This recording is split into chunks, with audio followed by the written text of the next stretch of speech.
Thank you for joining us. Wow, I think that we learned to do simultaneous, like big bursts of hearts today on the same day that we learned how to do music.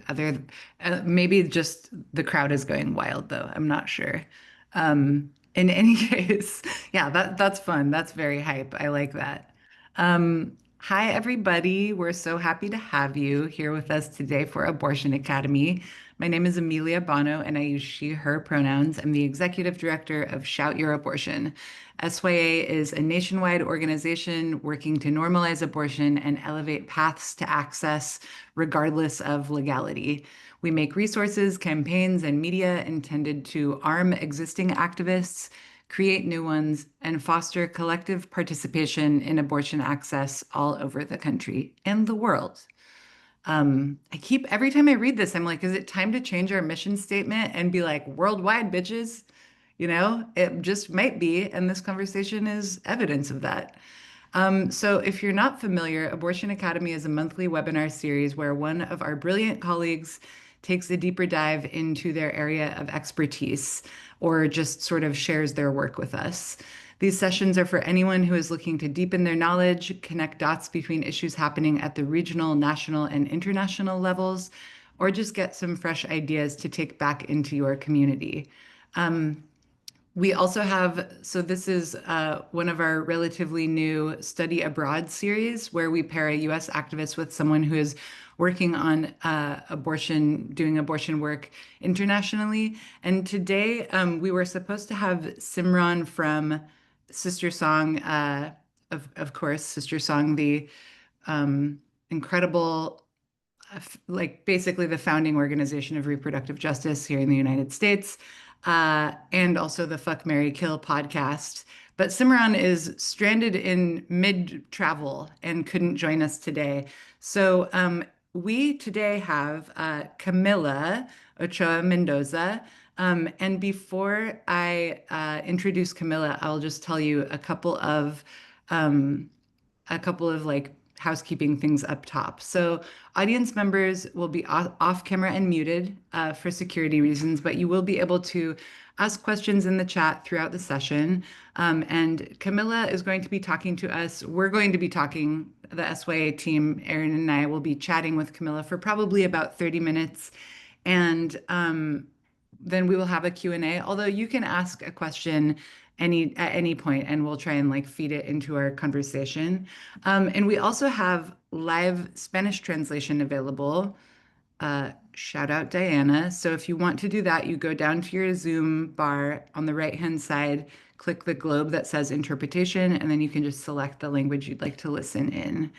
So before I intro Camilla, I wanted to hand it over to Erin to tell you, Erin, SYA's longtime communications person, who in the last year or so, we've added to Erin's communications director title International Connections because international connections and solidarity and movement building have become super important to us at the SYA. And Erin's like our guy. So Erin's been working on stuff for International Safe Abortion Day, which is September 28th. And Erin, do you want to tell folks what you've got cooking? Yeah, thanks, Amelia. Let me try and share my screen. And I can show you. Can you see that? Yeah.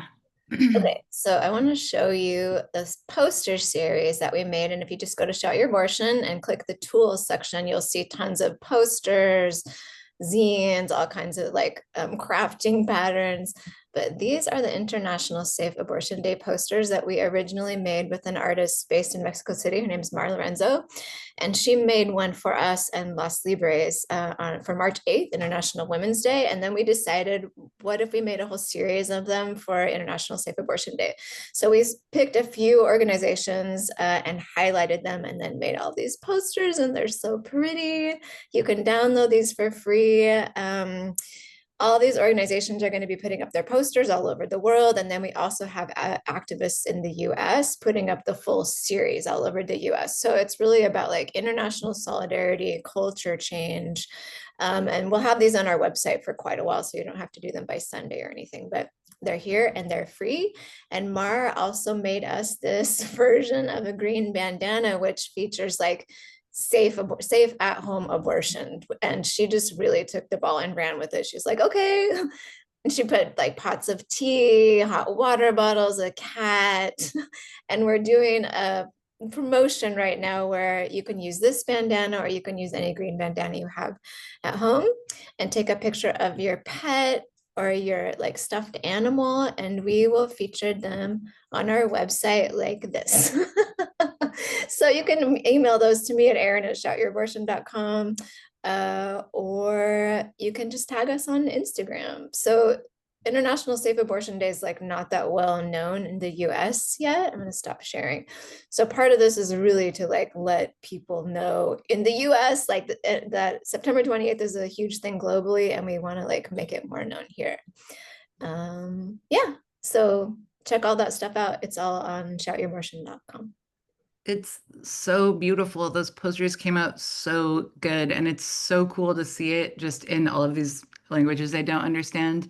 And just think about people all over the world putting them up and how beautiful that is.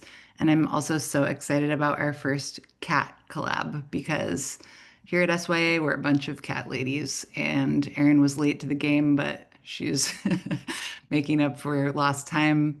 Um, yeah, International Safe Abortion Day is super cool to like see online. And it kind of, I mean, it makes sense that it hasn't been a huge thing in the States.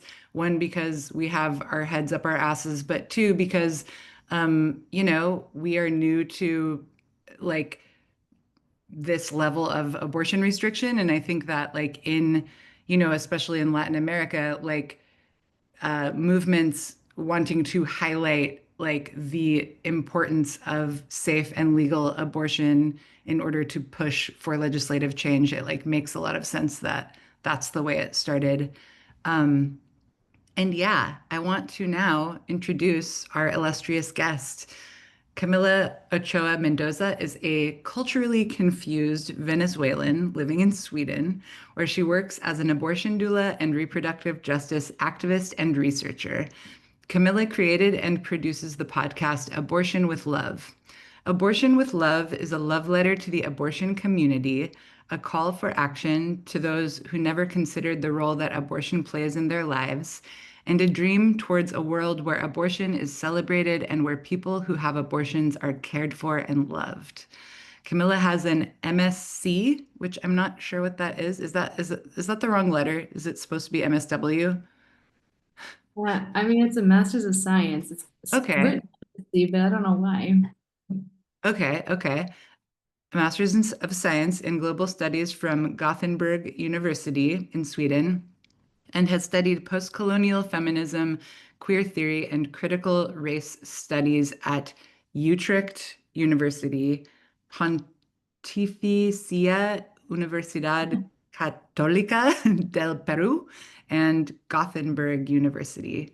Wow, you are Thank you. culturally confused. Thank you so much for joining us, Camilla. Your bio alone is so beautiful, and the description of your podcast is so beautiful. I can't believe it didn't make me cry. We're so happy to have you today and to talk to you about your work, your cultural confusion, abortion, your abortion podcast, all the things. Thank you so much for the introduction and for inviting me to Abortion Academy. How fun. I love Shot Your Abortion. So nice We to love you too. be part Um, of it. I love cats, so I think oh I yeah. get You need a International Safe Abortion Day cat bandana, is what I I think. will make it happen. Cool. So, do you want to start by like telling us a little bit about, I guess, like how you got into this work and sort of just like the various places in abortion movement work that you have been up until this point? Yeah, of course. I mean, I will say that now, just to kind of, after you've said this, all this really nice bio, most of my work now is working in restaurant industry. So abortion is something I'm trying to creep back into, but Yeah. I think it's also important to acknowledge that I contain a lot of other Yeah, identities and not sure. just an abortion activist right now. But how I got into abortion work, I guess just studying um, gender studies was like the Mhm, wake up call that things that I thought were totally normal actually could be challenged. And that happened in like the world of anthropology that really opened up my eyes with all these things that I took for granted, but maybe didn't feel comfortable, but I had no words to describe that. And abortion was one of them. Like I grew up with a Catholic mom. mhm, And, I mean, abortion being also quite like stigmatized and taboo in Venezuela, and coming from kind of that history, uh, mhm, always saw it as like, I understand that people need it, but it's not something like good. mhm, And even the first time I asked my mom like what an abortion was, I got a really awful graphic, like mhm. inaccurate description, but really freaked me out and made me feel so bad for babies. And like Yeah. it took a lot of years for me to kind of realize like, okay, I actually don't know what abortion is. I Mhm, thought it was a much scarier procedure than it actually is. mhm. And yeah, I kind of also got into it by volunteering for a sexual reproductive health and rights organization as a student in university, and then getting to learn more about abortion and work with it. Mhm. Then during the pandemic, I was done with my studies and wanted to do something, and everything stopped. And I was like, no, now I really have all this Yeah. knowledge and I want to use it. Or at least maybe that was a bit naive. I don't know that I had so much knowledge at the time, but at least a will to do something. And I was listening to a lot of podcasts and felt really frustrated that I didn't find a lot of abortion podcasts. And the ones I found were that were, I mean, I loved them, but they were really focused on the United States. And I felt like I couldn't really always relate to the things they were talking about. And there was like a lot of taken for granted, like a lot of terms that were just kind of Mhm. used that I didn't know. Like I was like, what is Roe v. Wade? I don't understand. Why do they keep Yeah. saying this? So yeah, I kind of started the podcast to be able to have like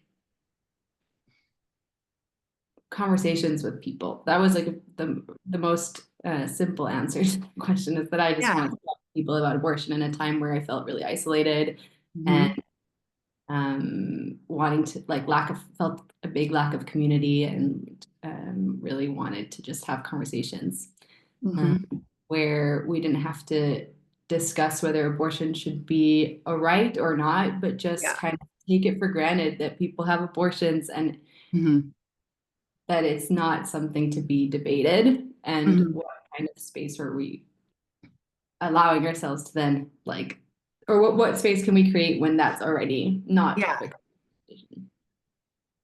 totally. I love that you just built the thing that you wanted. You're like, I Yeah. want, yeah, that's great. I'm sure that that's the way that lots of beautiful things come into the world. I Can you tell us a little bit about like what the deal is with abortion in Venezuela? Like when you were growing up, I mean, less so legality, although I'm interested in that too, but like when you were growing up, would you have known what to do if you had an unintended pregnancy?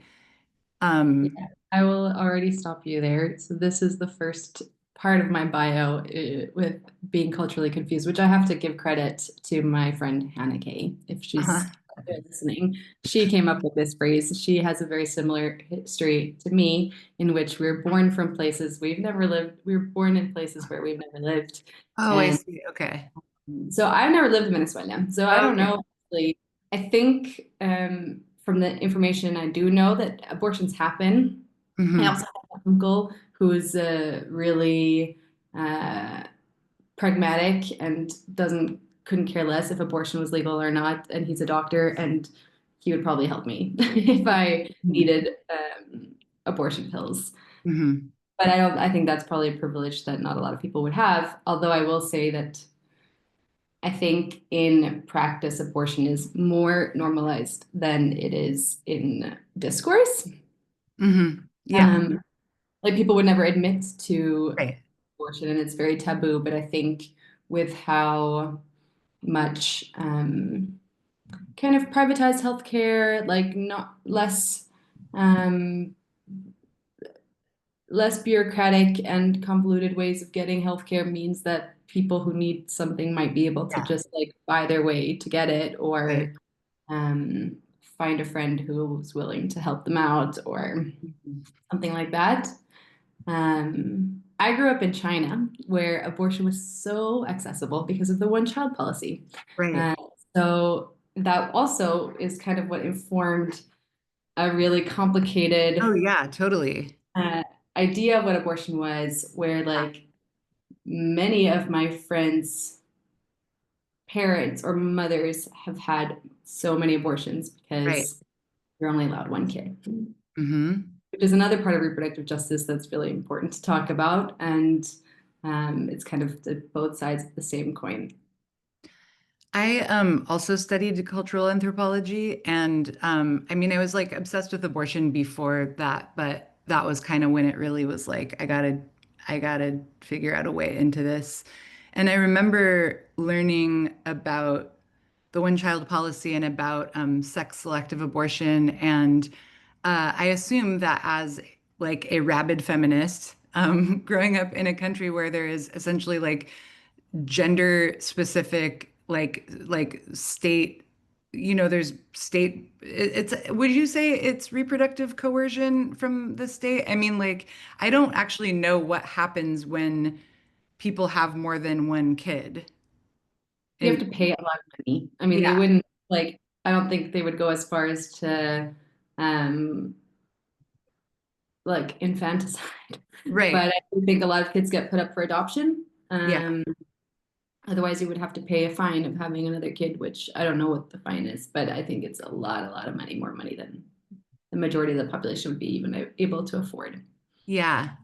So growing up, you are talking, your first impression of abortion is coming from your very Catholic mother. You're growing up in China where there is like state sanctioned reproductive coercion, and you somehow find your way to being an abortion positive icon. How does this happen, Camilla? I think just being really stubborn and Yeah. wanting to be provocative. I Yeah. grew up in multiple times like, oh, I'm gonna work with like sexual reproductive health generally. And I was like, really? Is that what you're gonna work with? And I'm like, yeah, I think this is interesting to me. And then like a couple of years later, I'm like, so I'm doing an abortion on a project on abortion, and I'm going to this conference, and I was like, okay. And then like Mhm. I started a podcast. Just like, Uh-huh. okay, really invested in this thing Yeah. now.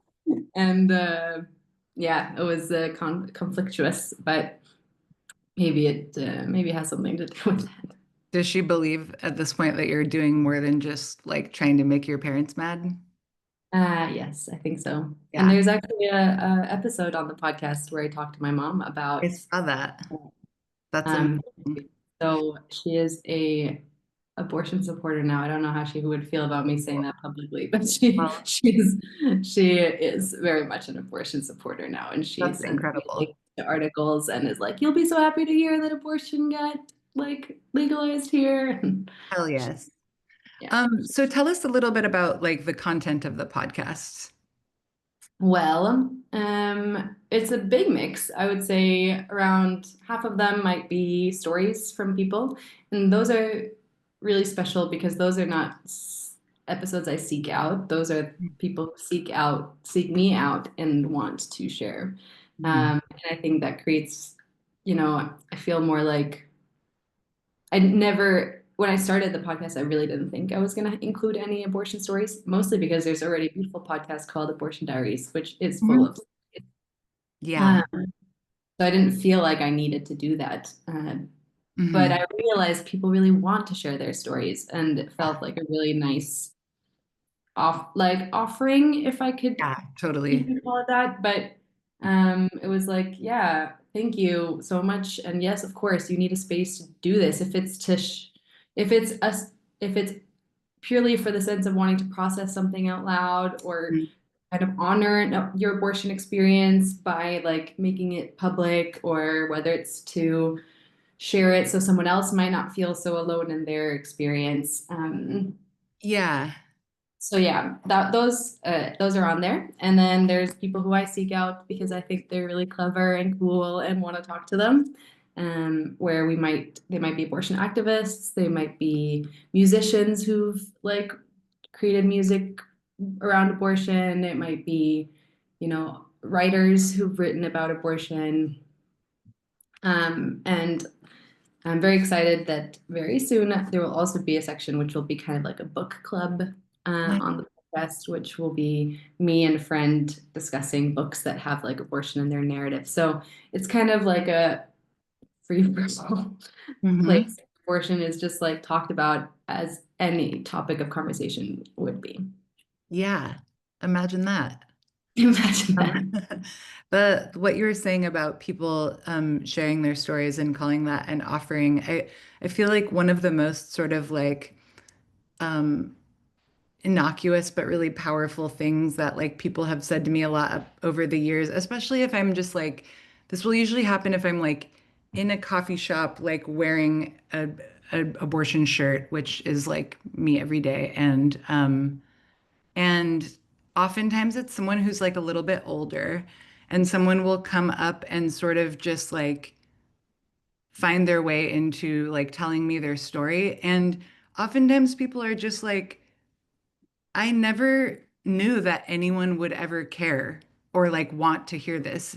And it's not even that they're necessarily feeling stigmatized or ashamed, but it's like, this is a thing that happened that I've never been given occasion to talk about. Like, no, I've never had any reason to believe that anyone else would give a shit about this thing. And it's so cool that you do, like, and I think that that's really, I think that a lot of like generational, like, damage has been created, especially to like elder generations by like that phenomenon of just being like not ever having a place to just say this thing happened to me. And that's like transcends abortion, I think. Yeah, for And I think sure. that that's one thing that's like really powerful and impactful about like feminist studies is just like the idea that like bearing witness to one another's experiences is like a critical and again non-frivolous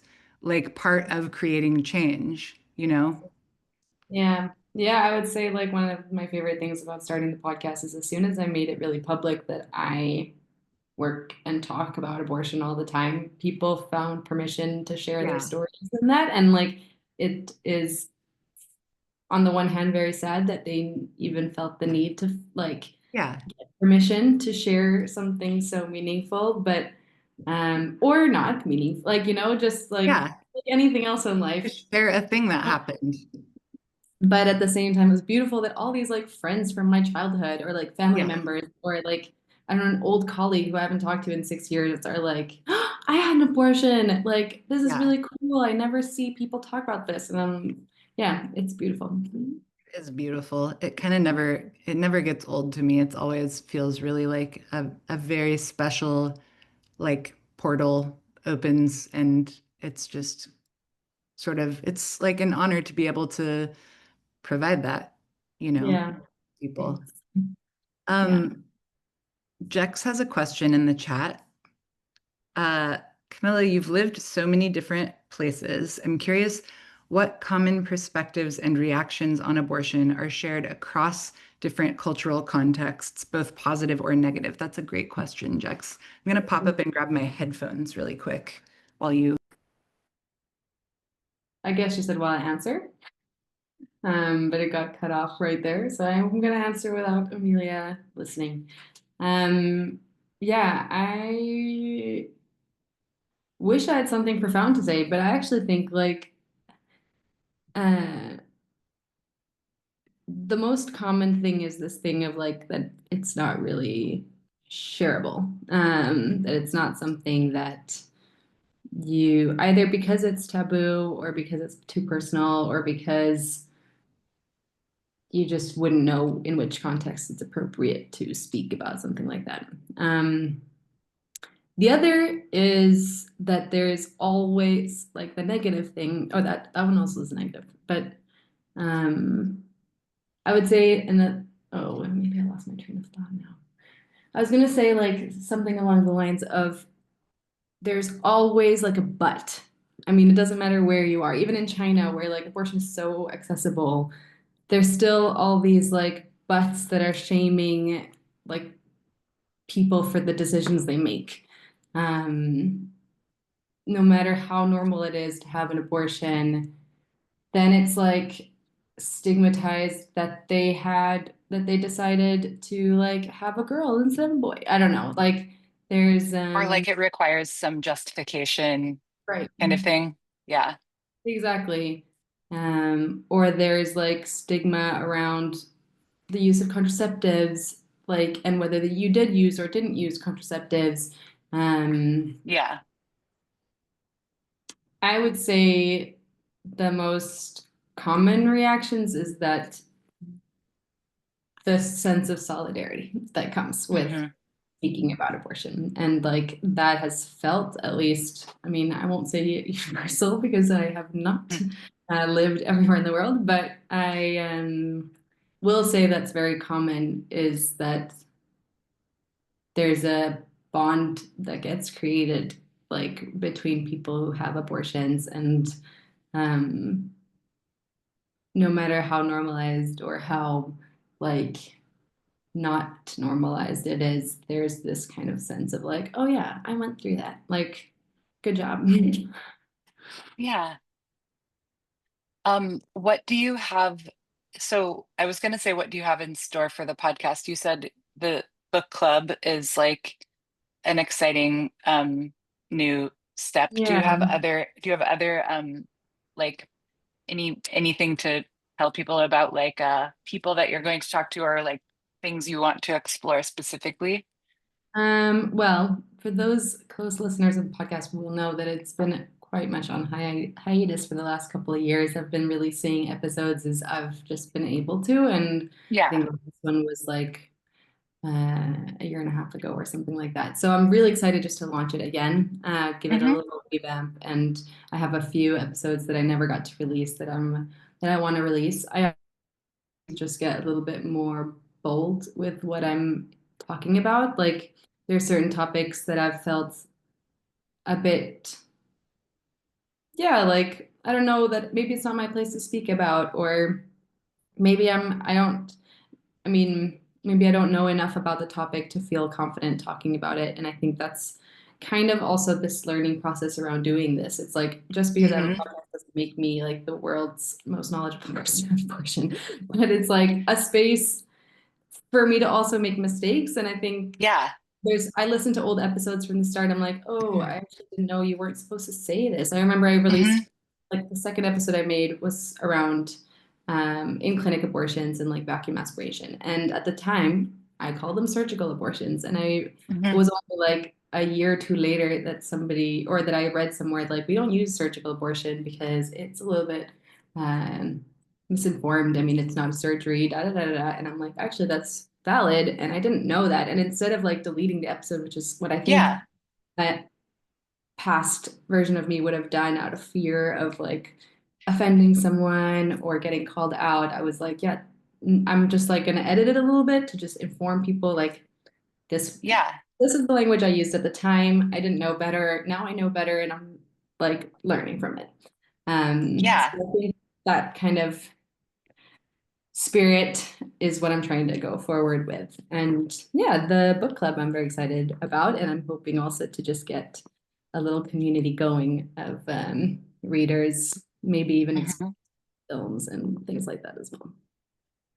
Um, I was going to ask you like if there I love the example you just gave, and I think that that's a really important um like brave way to do activism and put yourself out there and like I don't know, the idea that we should all be like I think it's very counterproductive to think that we all need to be like polished or perfect or like it's all a work in progress, and I think that like modeling our own evolution and like openness to new information and just like learning is a really important way to make this movement welcoming to people. Like it, you know, I think that it has to feel like something that you don't need like all of this fancy education and like many years of like studying or like whatever to in order to like get into the work. That's like not the way that you build a real grassroots movement. And it's, I think, No, fundamentally very like elitist. You know what I of mean? course. And if we look at I mean, the history of like even just the last 100 years of like feminism, Yeah, we had to make them like now we all look back like, oh, those feminists only cared about like, right, you know, getting a career and not right. understanding the importance of also respecting mothers who would choose to not go to work. Like, Yeah, so if they didn't do that, you know, where would we be? And yeah, I feel like yeah, we are stepping into really tricky territory if we're also like censoring ourselves. And I think it yeah, comes from a very good place of wanting to be respectful and wanting to make sure. sure we're not generalizing or we're not using language that maybe doesn't like uh, feel comfortable for people. And Hmm. so I think there's a real genuine Yeah, like respect that comes from yeah, that carefulness, but I think there's also yeah, kind of like compassion in both ways of like, okay, we can make mistakes. Like, yeah, totally. Yeah, and we can like, I don't know, if we were to go back and like sanitize the history that we're building on, it would make the story so incomplete. You know what I mean? yeah, Um, I feel like Angela Davis speaks about this like really beautifully. I mean, of course, but it's like I feel like I've seen her in lots of situations where there's like some some young folks like at some talk are like getting pissed at her for the language that she's using, and she's just like what a gift that I'm like still my analysis is still expanding, thank you, you yeah, know, and that's how you do it. She's showing us how to do it in all the ways all the time. yeah, um I wanted to ask about like it's sort of connected to the thing that you just were like sharing, but sort of the idea, especially because of like what you've said about sort of your upbringing and like the your own notions around abortion and that expanding. Have you felt like your own internalized stigma sort of like have you discovered sort of like edges of that like in the making of the podcast that you weren't necessarily like aware of before? Because I know that like I don't know when the last time that happened was for me, but definitely in like the early part of SYA, um it was like when we started sort of accepting stories on our website or putting together a book that had like lots and lots of stories. It was like, you know, the like I think it's very natural for someone, like I totally understand why someone who's never spoken to someone or read the account of someone who's had 8 abortions could have an internal knee jerk where they're like, what's going on there? That can't be good. And it like, you know, that's like a perfect example, I think, of something that you really like find your way through that by like listening to people talk about their lives, and I think it is kind of difficult to do it another way. So I assume that you've had some experiences like that where you are opening your perspective more in the way that you're encountering stuff. Do you think that's true? absolutely. I mean, I think off the top of my head, it's a little bit hard to give more like I can only think of very obvious things from maybe before doing the podcast around yeah, like these more kind of complicated abortion experiences or like they kind of break this very clean abortion experience that often the pro-choice movement likes to kind of Hmm. portray, which is like the one where you don't regret your abortion, where like you know the woman has the choice and it's not something like that their male partner should have a say on, like there's a lot of these kind of nuances that I feel were challenging for me to share, because I was like Mhm. very respectful that might be somebody's experience, but I was really like, is that an experience I should be like making too public, because I might get people offended, or so I think that was like a learning process, and it's, yeah, I'm kind of ashamed to admit it, but there was like episodes where people said that they regretted their abortion, and I was nervous to publish those, because I was Mhm. like, what kind of narrative am I contributing it if I'm like suggesting that people regret their abortions? And then it's like, no, but obviously people regret their abortions, like Yeah. regret Yeah. like any other thing in their life, maybe. Yeah. Yeah. And to hide it is to contribute to this like very penetrable story, Right. um, Right.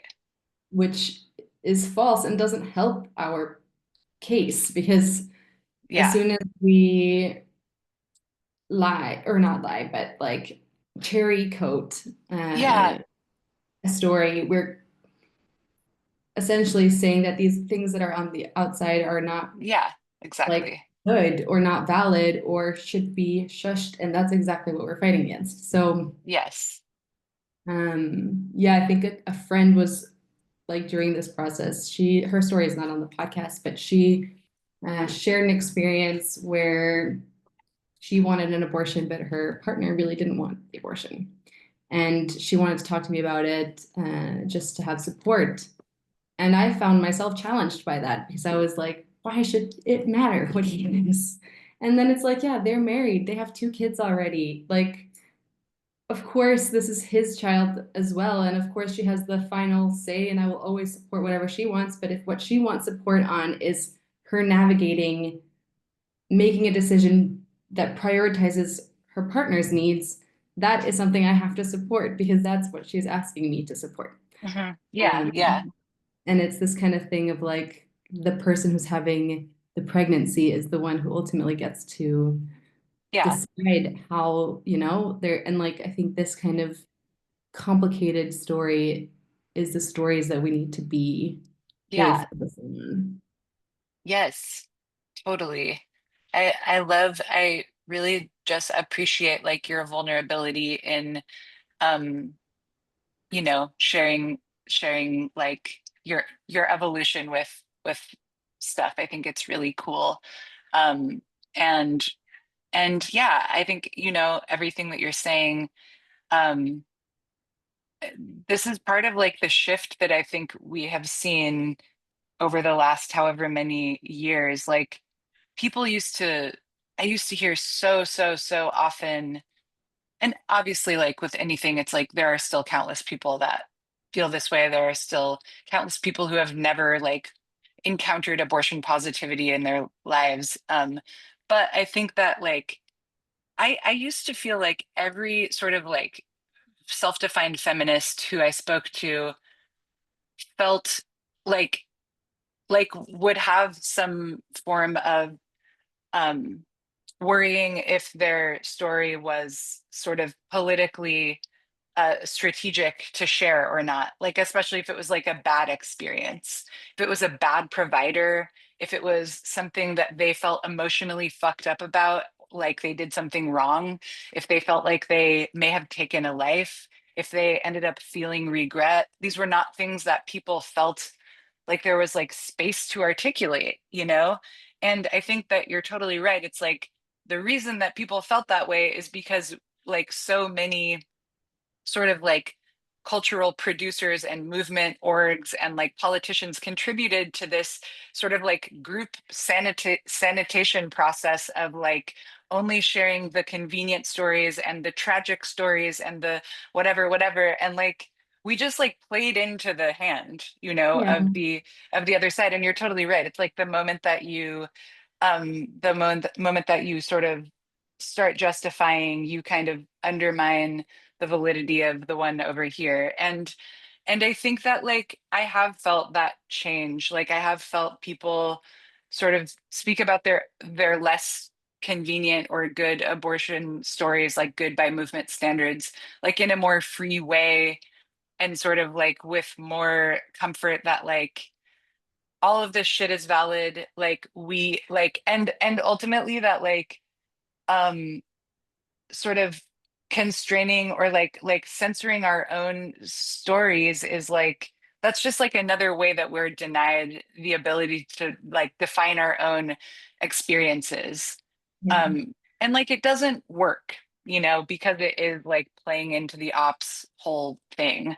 And like I think the only to me, it's always felt like, yeah, this isn't a matter of like which stories we curate and highlight and center, and it's about unleashing all the stories and making like building a world where people know that like if they've had an abortion, there's like people out there that give a fuck about hearing about whatever that experience was, and that like there are all kinds of stories in all kinds of like cultural and like political and personal lanes, like that this is stuff we encounter all the time in the fullness of like what it is, which is everything, you know. Yeah. Yeah, and also just because you had an abortion doesn't suddenly make you like an activist. No, And it doesn't the even make you majority, pro-choice. You know what I mean? no, Like exactly. So I feel like most people don't ever think about their abortion and don't even like no, having to take the time to reflect on how they feel about abortion until they no, are having a pregnancy they don't want and having to be like, oh shit, now I have to like think about this thing. yeah, Um, and that's maybe the same for like a lot of things that happen to our bodies. We don't, oh I don't think totally, about like my appendix until maybe I have a no. rupture and I need to get it removed. Everyone's walking around disassociating all the time about like everything important, you know what I mean? Like I mean, Yeah, hence how we can live in a country where like so many people have abortions or miscarriage management that they find a way to understand as something totally unrelated to abortion care, and then like go on to like vote for anti-choice politicians. It's like in the same way. I mean, I think that like social conservatism like requires a level of like cognitive dissonance that I think it like is a pervasive sort of like fog hanging over our culture here in the States. I mean, I don't know how much it is this way elsewhere, but it's like there's so much collective pretending that like people aren't actually having sex before marriage, and they're not, their kids aren't trans, or like that nobody's mentally ill or like cheating on their husband or like whatever it is. Like everyone's just walking around pretending. And then unfortunately, I think it causes people to like glitch out in a range of ways and feel like and have really unhappy, confused lives. And like, I want that part to stop. I don't just want like good abortion laws. Like, I want us to be able to open up space so that people can live more integrated lives.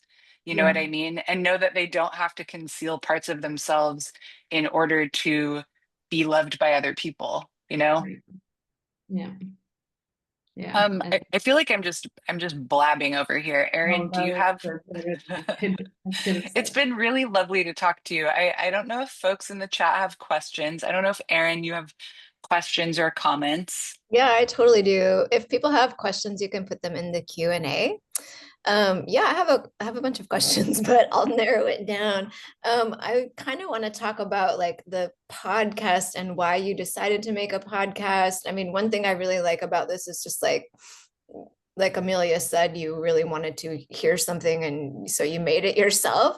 So I'm kind of curious about like why a podcast and then just like the technical process, like the website is so professional and it's clearly like a ton of work. So I'm just curious about like everything. Like, where did you find the guests? What's the editing process like? Maybe for people who want to do something like audio related, maybe you can be like, don't do this or like do this, or yeah, maybe some Yeah, tips or I just an mean, overview. yeah, I don't have a profound answer more than like I was listening to so many podcasts during the pandemic, and I felt like it was, when we were so um neglected of social contact, it was like a really nice way to just feel um just like part of a community and not a necessarily abortion community. I meant that's how I felt in general listening to podcasts. Is like, oh, it's nice to just have like it's like I'm in a cafe listening to like listening, eavesdropping on the conversation happening beside me. So that was something that I just found like fun, and I felt that very naively wouldn't be so hard to do by myself, and it was, and it still is, and I still don't really know what I'm doing, but YouTube is God's gift to all of us, and I learned a lot through that. And I have also the privilege of having really wonderful friends who've helped me along the way. So like the artwork on the website is friends who've done it.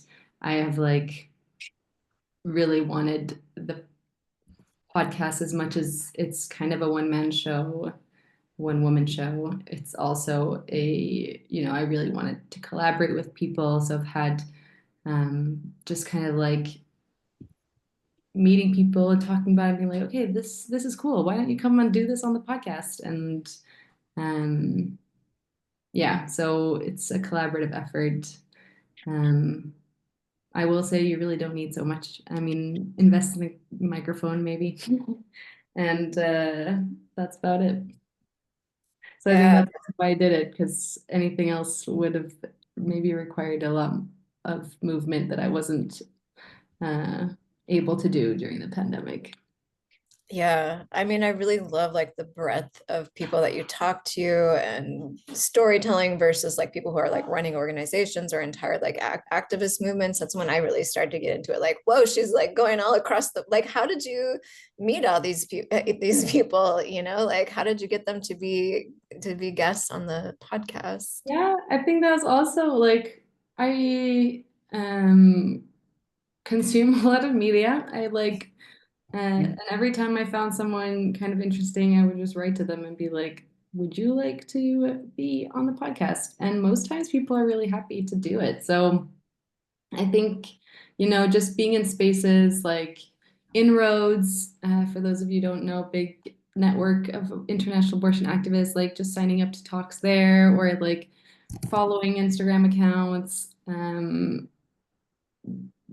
Yeah, I mean, sometimes it's even like completely unrelated to abortion, and somehow I'll like find a way to make it about abortion. And if you want to, anything can be about abortion. So it's also how. Real.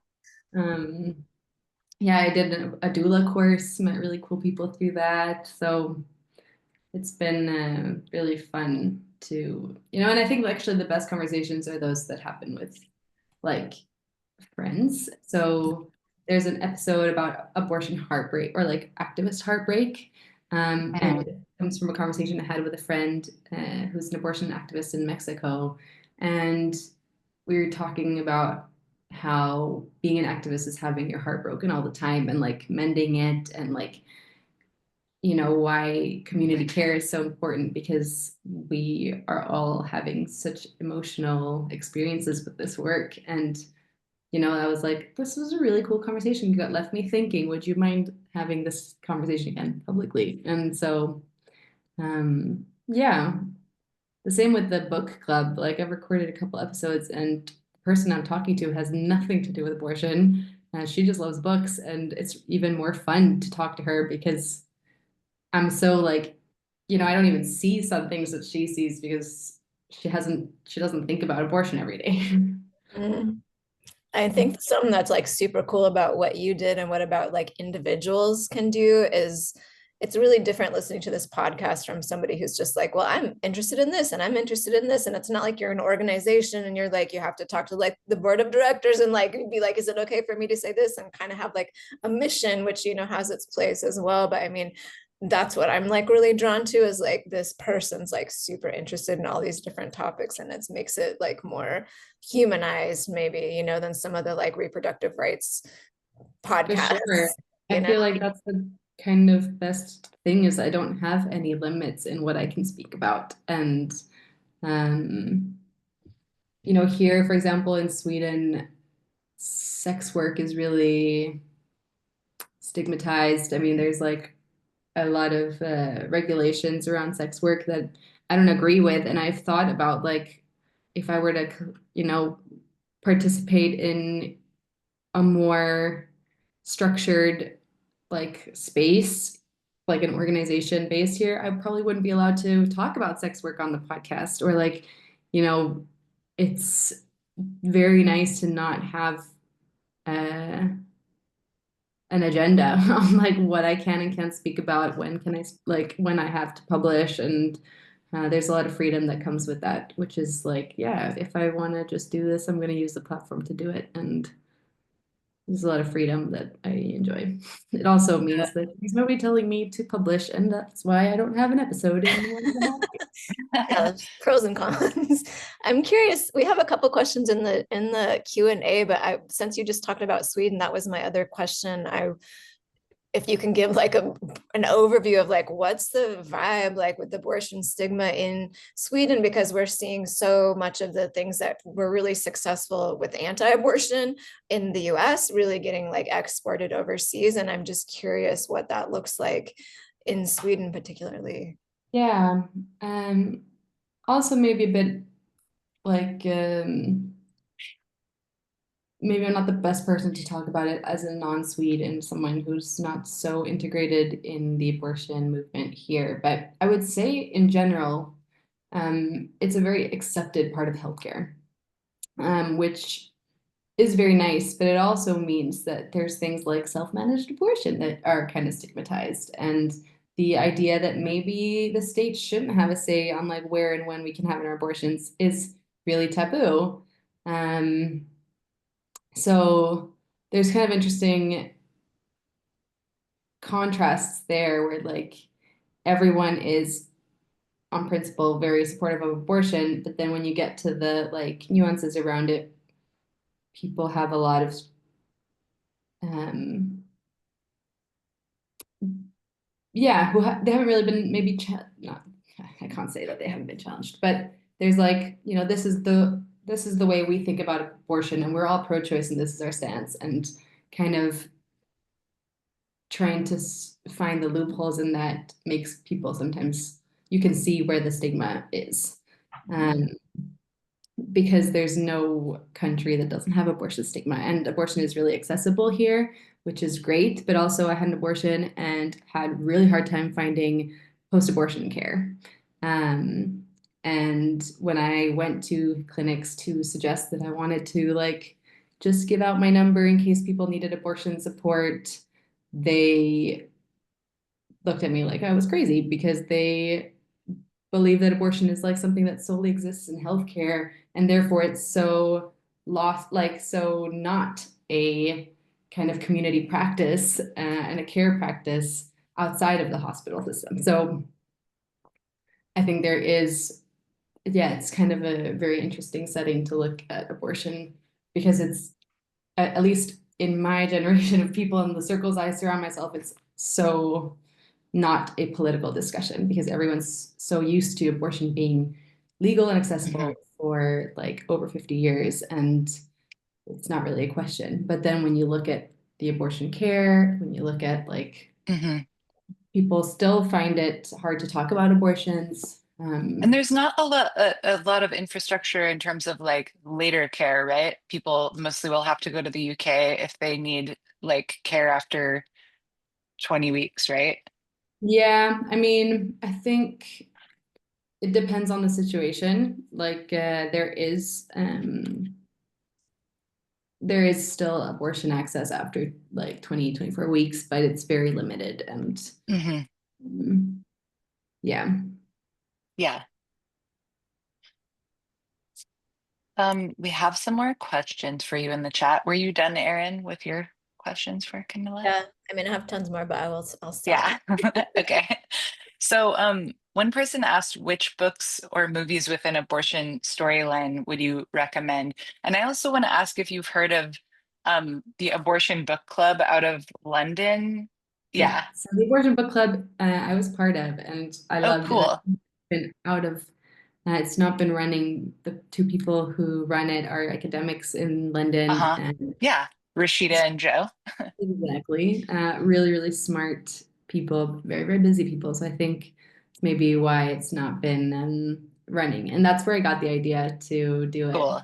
Um, and books and movies. I'm rewatching Girls, and there's the second episode that has an abortion in it. I think it's kind of funny because like Lena Dunham's character, okay, say what you will about the Lena Dunham, but she's kind of like everyone's like, "Ooh, you're accompanying your friend having an abortion. That's really intense." She's like, "Is it intense? Everyone says it's intense, but is it intense? Like she doesn't want this pregnancy? Isn't that like the most obvious thing? She's like not got her life together, doesn't want a baby right now. Why is everyone telling me this is intense?" And then she feels really bad. She's like, "I'm not trying to like say it's not important or like not a big deal." And I thought like that this was like in 2008 that this came out. That's kind of Mhm. cool. Um, but yeah, I can't say that I recommend like no abortion movie or book that I've read so far has like a like flawless abortion narrative.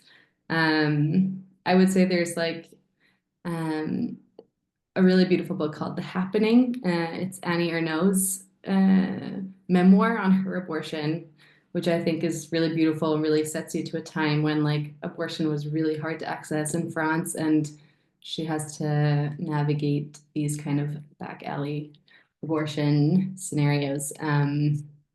So I'd really recommend that book. Uh, I recently, like one of the books. Oh, there's yeah. I won't go into the podcast. I'll leave that as a surprise. But yeah,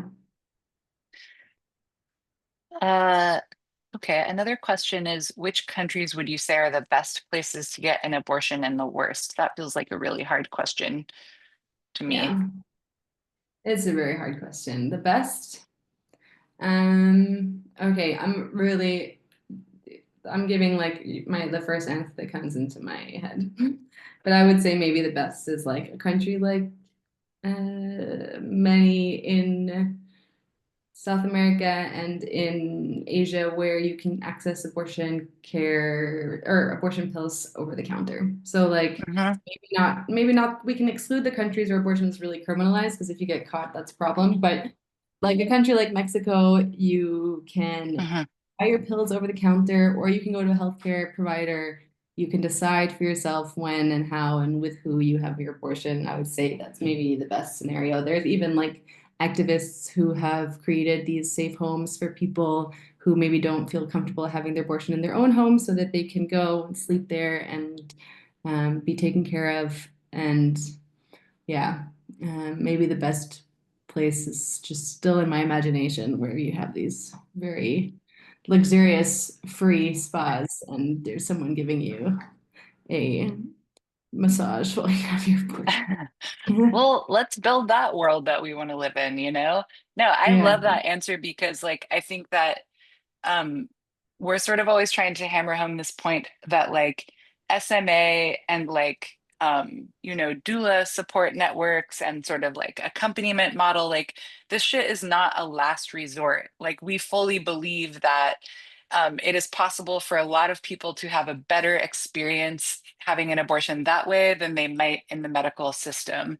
And so I love that that was your answer is like the the answer is like where the community is, to yeah, support it, yeah, yeah, of regardless of like country and law and medicalization and all of that. course. I will also like kind of break the bubble, but like most abortions happening, at least in like the Western world or maybe Northern Europe, I can't speak so much else, but like abortions happening legally before maybe 10 weeks is with pills in your home. Yeah, So, it's right. so It's all like the when I same had an shit. abortion here in Sweden, I was given the pills and I had to go home and take them. And I was like, Yeah. wait a second, I thought I was having the abortion at the hospital. It's like Um, such branding, like just such goofy, just mind. It's like, wait, what? It's the same. You're telling me it's the same thing. Yeah. Um, the last question in the chat is where would you recommend a non-activist pro-choice person to start if they wanted to support abortion related issues in their community? And I have an answer to that, which is that SYA has a national organizing program that is basically like sort of it's like a series, it's like a pipeline of like trainings and materials and like toolkits and learning opportunities and opportunities to meet other people who are doing similar work. And if you go to our website and you click on Take Action, which Erin just put in the chat, you can you can sign up to get involved, and that will mean like we'll be in touch with you like as soon as we can be, to sort of just like try to give you some individual level of like mentorship if that's what you need, or help, a sounding board to kind of get you started. Or if you want to do stuff more autonomously, we have this amazing series of 14 toolkits on our site in the same section that is everything from like abortion stigma 101 to like how to wheat paste and how to plan an action. So it's like some sort of practical like yeah, guides to, it's like learning materials and then like how to put that into action. And we would love to hear from you. So if you'd like to get involved, I would, in a biased way, suggest signing up on our website on the Take Action tab. I think that's sounds really cool. And I'm also like, ooh, I also want to look into your toolkits and see what I need. Yeah. In case, I mean, I'm guessing if we're not in the US, do we have the same access to mentorship and Shout Your Abortion? Like it's all very much based on our capacity, but like we would love to be in touch like that. And we would love to send you, we have like a hard copy of our toolkits that's like super, we only have a few left. I would love for us to send you one and to hear like your perspective on how much of it is applicable to like an international activist. But Yeah, I yeah. would, of course. Yeah, I mean, to answer another answer to your question is kind of also just start like challenging a little bit about yourself and Mhm. your like what does that mean to be pro-choice, and like ask yourself those kind of complicated questions. I feel I did a doula course. If you have access to a doula course, even if maybe you're not interested or feel like that's not something for you as a like and to actually be accompanying people's abortions, I would say a doula course is so interesting just to it's so much work around how to care for people. And I Mhm. think that's something that all of us have in we all Yeah. care for people when they're sick or when they're sad, Yeah. or whether they're going through other healthcare issues. So And it's um such transferable skills for that reason. yeah, so I would, but I think there's a lot of like values work that's being done where like you're kind of putting yourself like on a spectrum of like, okay, where do I stand between, because it's not just about being like anti-abortion, pro-abortion, but it's like, where do I stand if like it's sex selective abortion? Am Mhm. I then like pro-abortion or am I anti-abortion? Like, where do I stand if it's around like fetal abnormalities? And then you realize that you're confronted with your stigmas around like, disability or Mhm. Yeah. gender or age, like to think, a lot of work that I've done in the past is around like youth inclusive abortion. And there's a Mhm. lot of stigma around like young people being able to make decisions for themselves. Yeah. Um, if someone who's like 16 is choosing to parent, what are your Right. feelings on that? This conversation is really complicated or Mhm. complex, I should say, not complicated. And so figuring out, doing that work for yourself, because that means that you will be sharing that like wisdom that you've gained with people Yeah. around you. And that's kind of the first step, I think, of being an activist is having those like one-on-one conversations with your mom and your grandma and your friend. Yeah. Um, and yeah, I would say like if you live in the US, there's a lot of work to be done around like from advocacy to just accompanying people to hospitals to Mhm. sending care packages. Like there's a lot of things you can do from the comfort of your own home to Yeah, totally. standing outside of a clinic. So there's a lot of things. You can also send Yeah. me and we can talk and you can help me with the podcast. Oh, this has been such a lovely conversation, Camilla, Yeah. thank you so much. Is there anything that we didn't talk about that you would like to Well, share? not sure, but I was so excited to do a fuck, marry, kill, which unfortunately we weren't able to do because Simran couldn't make it today. But I was thinking of one that I wanted to share with Oh Simran my and God. say it to you, Amelia.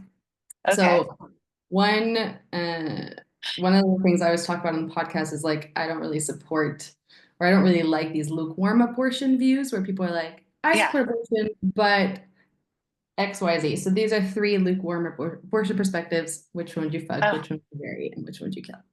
oh my God. Okay. The I thought first you were one gonna is say like the first one is Kirsten Cinema, and I'm like, kill. I thought you were gonna say that it was politicians. Sorry, edit that no. out. Um, the first one is I support abortions, but only in the first trimester.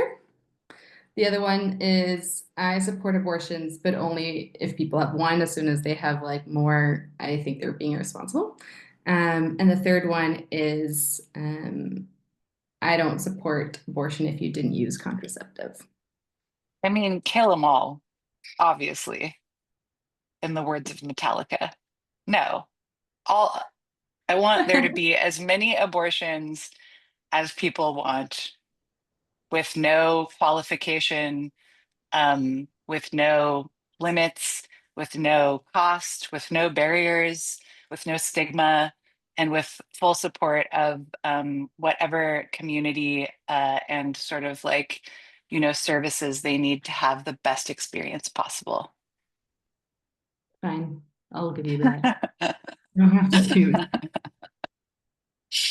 Um, okay, well, this was a joy. My heart feels so lifted, and your energy and approach and the care you bring to the work and the vulnerability, really, in talking about, in like just being a real ass person and not trying to be like a perfect brand who knows everything. That's like really, really appreciated.